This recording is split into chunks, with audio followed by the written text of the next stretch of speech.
সমাজে প্রচলিত আছে 7 দিনের দিন না হলে 21 দিনের দিন, 14 দিনের দিন বা জীবনে একবার বা কুরবানির ঈদের সময় গরুটা একটা আকিকা দিয়ে দেওয়া হয়। কি আছে কিনা? গরুর ভাগের মধ্যে আকিকা দিয়ে দেওয়া হয়, আছে কিনা? মনে রাখার চেষ্টা করবেন। এ ব্যাপারে স্পষ্ট মাসালা হলো আকিকার বিধান একটাই, ইসলামী শরীয়তে বিশুদ্ধ, সেটা হলো 7ম দিনের দিন আকিকা দেওয়া। 7ম দিনের পরে আকিকা দেওয়ার মর্মে রাসূলুল্লাহ সাল্লাল্লাহু আলাইহি ওয়াসাল্লাম থেকে কোনো বর্ণনা পাওয়া যায় না। মাসালা বলে যাচ্ছি, বারবার ওর তার কাছে যাওয়ার দরকার নাই। মনে রাখার চেষ্টা করবেন, আকিকা দিতে হবে 7ম দিনের দিন। রাসূলুল্লাহ সাল্লাল্লাহু আলাইহি ওয়াসাল্লাম নাতি হাসান হোসাইনকে 7ম দিনের দিন আকিকা দিয়েছেন এবং এই ব্যাপারে যতগুলো সহিহ হাদিস পাওয়া যায় সব 7ম দিনের বর্ণনা।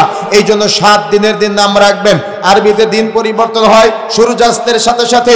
যেমন আমরা আজকে জানি সোমবার, কিন্তু অলরেডি মঙ্গলবার হয়ে গিয়েছে সূর্যাস্তের পরে আরবিতে, অর্থাৎ ইংরেজি মাসের হিসেবে রাত 12টার পরে দিন পরিবর্তন হয়, কিন্তু আরবিতে সূর্যাস্তের সাথে সাথে অর্থাৎ মাগরিবের সময় হলে দিন পরিবর্তন হয়ে যায়। অর্থাৎ মুয়াজ্জিন সাহেব মাগরিবের আজানের সময় আল্লাহু আকবার বলে ফেলেছে আর বাচ্চা দুনিয়াতে এসেছে, অর্থাৎ পরবর্তী দিনের গণনা 7 দিন করতে হবে।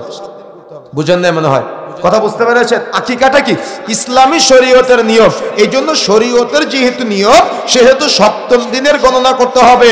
আর 7ম দিনের গণনা করবেন সূর্যাস্তের সাথে মিলিয়ে।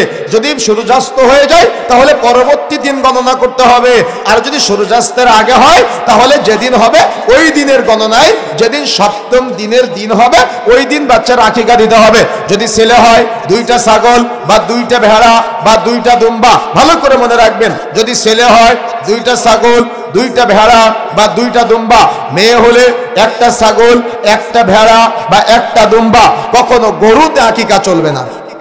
কথা বুঝতে পেরেছেন? আমাদের সমাজে প্রচলিত বছরে কুরবানির ঈদের দিন 7 ভাগের 1 ভাগের মধ্যে গরুতে নাম আকিকার জন্য দিয়ে দেয়, এটা চলবে না। গরুতে আকিকা চলবে না। বছরে দেখা যাচ্ছে ছেলের আকিকা বাবার আকিকা একসাথে দিয়ে দেয়, ভাবে বাবার আকিকা না হলে ছেলের আকিকা হয় না। এটাও ভ্রান্ত চিন্তা।